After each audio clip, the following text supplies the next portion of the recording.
Hey guys, it's Ghost Queen. Okay, I'm a little bit of a weird hot mess. My hair, it's kind of funky today and kind of flat on top, and just gonna have to forgive me because I can't be bothered to get too made up today. I'm in allergy hell. I'm having a massive allergic reaction to these horrible bug bites I've gotten from gardening. So, yeah, I'm just sort of accepting that I kind of look like hell right now. So that's why I have sunglasses on. My eyes are actually puffed up too. I'm a mess. But enough about me. So this video, I just felt compelled to do today. I don't know why. I don't know why I get these little urges to talk about different stuff. But this is a subject that has interested me for a long time. I've followed this subject for a very long time. First of all, Scientology. I've done tons of research, read a lot of books, lots of research online. I was always fascinated by Scientology because to me, it seemed... I hope I'm not covering... Sometimes I cover the microphone on my phone with my finger.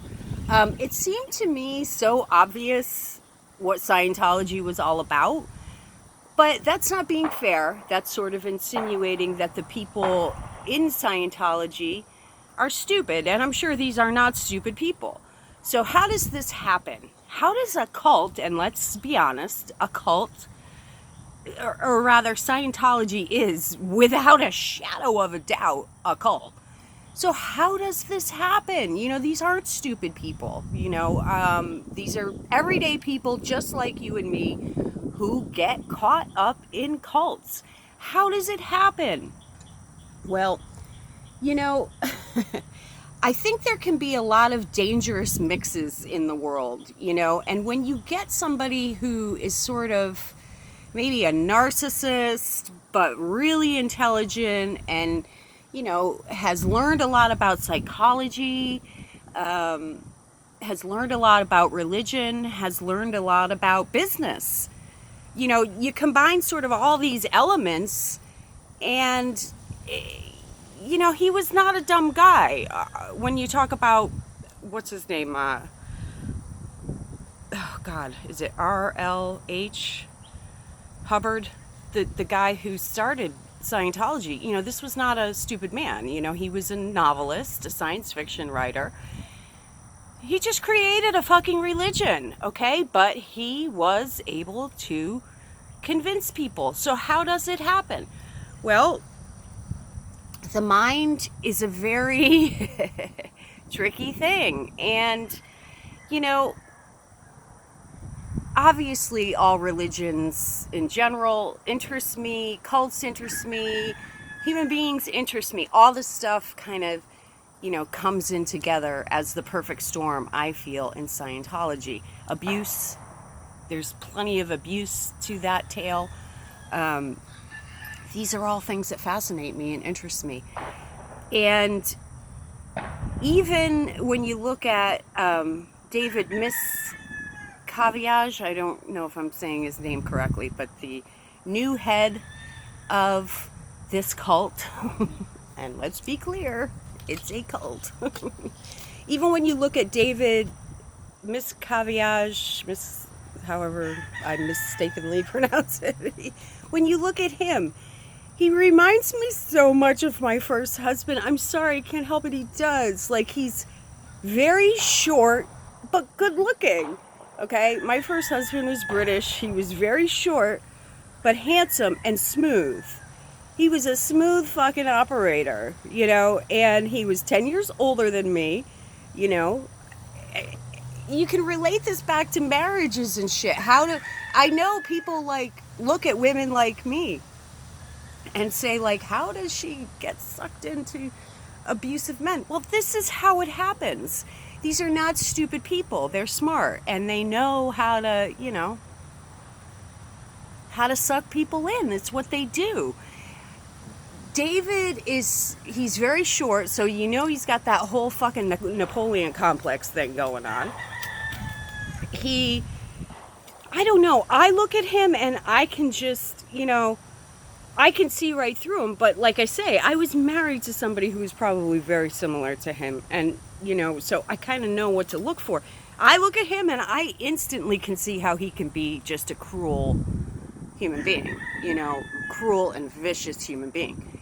To me, that's obvious. So, but not everyone has had the same experiences I've had. So, everybody's different, It's not hard to see how that guy rose to power. It's not hard to see why that guy would want power, why he would crave it. And it is about power. It's about control. Power is very intoxicating. It's very addicting.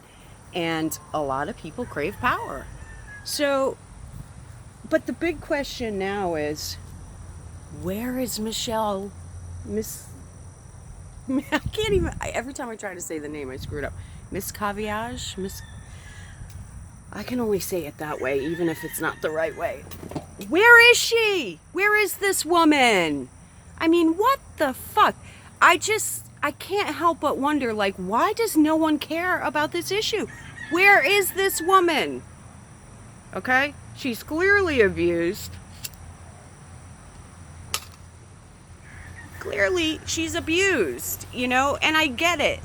Money can be a big fucking draw for people. I get that. There's a lot of people very focused on money, and, that's something some people really, they want a lot of money. And I get it. I get why money has the draw, too.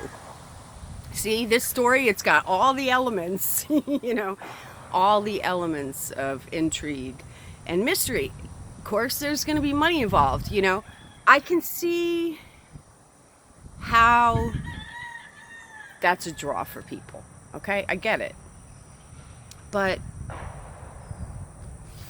I'm sure what happened with that woman is she very clearly and probably very early on realized she had gotten herself into a situation that maybe wasn't going to benefit her all that much. And, and when you are the wife of an abuser, it's amazing what you can talk. You're first of all, you're exhausted, okay? You're pretty much fucking exhausted 24 hours a day. You just are. It's exhausting being married to a person like that. And it's exhausting trying to feel okay inside, and feel good about yourself when you've got someone telling you, constantly the opposite and trying to make you believe the opposite. It's fucking exhausting, okay? And that's what a lot of people don't understand too. So when you're thinking about this huge sort of battle of how do I change my entire fucking life, and go in a new direction and do something different, and essentially just it's like ripping a fucking band-aid off the wound. It's gonna fucking hurt. You don't want to do it. And it's gonna take a long time to heal and repair, and that's a lot of work. That's a lot of mental, energetic, psychological, and sometimes even physical work, and it's exhausting. And some people are stronger than others, It is what it is. You can't judge these people. Everybody has their own reasons for where they end up. And until you've sat down and really gotten to know somebody and had a conversation with them, you can't understand their reasons why they are where they are. But here's what I don't understand. Why does no one care about this woman? Where is she? Seriously, where is this woman? Is she dead? I kind of am starting to think she's probably dead. I think maybe she was accidentally murdered. Maybe murdered on purpose. Who knows? I just don't feel that she's alive, because this is ridiculous. Where the fuck is she? Why can't... it's been years now since she's made a public appearance. And you would think, in light of all the speculation on her and all the attention it's bringing the church in a negative way, that they would want to produce her. But it's not happening. Law enforcement doesn't seem concerned, because I'm sure they're probably fucking paid off, Where is she? Where is Michelle Miscaviage. Where is this woman? I think she's probably dead. So this is a very just brief video where I'm sharing with you the crazy things that go through Ghost Queen's head and the things she thinks about and worries about. But seriously, you know, you look at somebody like that and it's easy to maybe not care because you're whatever, you know, it's her own fault, or, oh, you know, she's got all the money in the world and, you know, who the fuck cares about someone like her? Well, I do. I care about all human beings, you know, and like, where is this woman and why does no one care and why isn't more being done? You know, if I had more money, I would be like myself trying to find this woman. But, you know, I got my own life and my own issues and my own problems to deal with, and I'm not wealthy. I don't have the resources to find her. But somebody does. Why doesn't anyone do it? This is what I want to know. Where is she? Ghost Queen wants to know. Where the fuck is she? I feel for this woman. I do. And it's a big mystery. So at any rate, I'm starting to babble now. If you haven't researched Scientology, it is interesting. It's an interesting subject. The father of David Miscavige has now come out. You know, he's written a book. I'd be interested in reading that book, actually, about, you know, his son and how, you know, he thinks his son is a power-hungry, you know, psychopath, I guess, is the message. And, you know, of course, he's criticized because he admits to being a domestic abuser himself. And so here we see how these things happen. You know, now you've got a child who's witnessed domestic abuse at home and probably very insecure himself. You know, and the father, I watched a 2020 interview with the father, and the father talks about how, you know, it was him that actually got interested in Scientology back in 1968, the year I was born. And, you know, and then he eventually got his son into it, and he said David was cured of asthma by Scientology. Well, okay, I've had asthma, and I had it go away. You know, asthma can go away. Asthma isn't a lifelong, uncurable disease necessarily. And there's different, you know, levels of asthma, you know, from mild to severe. And do we know for sure he had asthma? Maybe he had fucking anxiety. You know, he could have been having anxiety attacks from all the stress at home. Like, who knows what was going on with him as a child? We don't know. You know, so maybe his anxiety was cured when he felt like he had, like, now a big supportive family where he could actually be seen, be heard, you know, and be understood and helped and loved. Okay? So who knows what happened there with the whole curing of the asthma. So, you know, all in all, I guess part of the reason why I'm sharing all this stuff is, like, I really encourage people to have critical thinking. You know, you really need to have critical thinking, you know, and think about the things, the reasons why things get to the way that they do. And you need to understand things. I think all in all, this is related to my whole line of thought of, you know, there does need to be less judging in the world. You know, it's all this judging and condemnation that is getting us nowhere until we start to understand some of these problems that we have in the world, and maybe be more empathetic to the hows and the whys, that we can then start coming up with really adequate solutions on how to deal with some of these problems and maybe change some of the things in the world we're not happy with. And until you have critical thinking, you can't do that. So yeah, I guess that's the main message today. I don't expect any of you to give me the answer I'm looking for as far as where is Michelle Miscavige. Um, but it's an interesting story, like I say, and yeah, I'll be watching closely. I might do my own research in my own ways to try to see if I can find out if this woman is alive or dead. I just have this big feeling that she's not alive anymore. But I don't know that. That's after just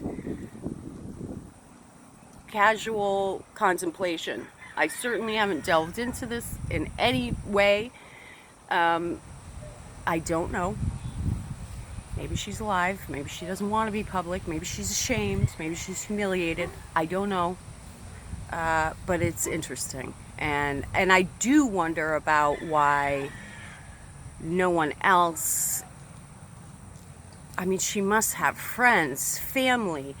There must be law enforcement out somewhere who would care. I don't know. It just seems baffling to me that this can, in this day and age and in our country, this can go on, where perhaps this woman was just fucking murdered inside of her own cult by her own husband or someone else, and it's just gotten away with. You know, that I'm a little naive sometimes still, and it does shock me sometimes. It shocks me what can be got away with. Yeah, there's a lot that can be gotten away with. That's just one subject for contemplation today. Scientology, the cult of Scientology, and the wife of the head of Scientology. Where the fuck is she? Where is she? Okay, guys. Hope everybody's having a great day. What day is it? Thursday? We're almost to the weekend here. And yeah, I may do some sessions over the weekend. I'm not sure yet. You know me. Flying by the seat of my pants lately, so we'll see. Okay, I don't know if I'm going to just post this on my Ghost Queen Oracle, or maybe I'll put it on my Ghost Queen Paranormal too. I don't know. I'll make that decision later. But like this, seriously, this is, I kind of feel like it's relevant to everything, you know. It could be relevant to the paranormal. Maybe she's deceased. And it's definitely relevant to just me and my, you know, the things that I focus on sometimes. What can I say? Stuff interests me. It catches my attention and interests me. And these are the types of things I sometimes spend my time thinking about. All right, guys. Love you. Talk to you soon. Hope everybody's well. Till next time, I bid you adieu.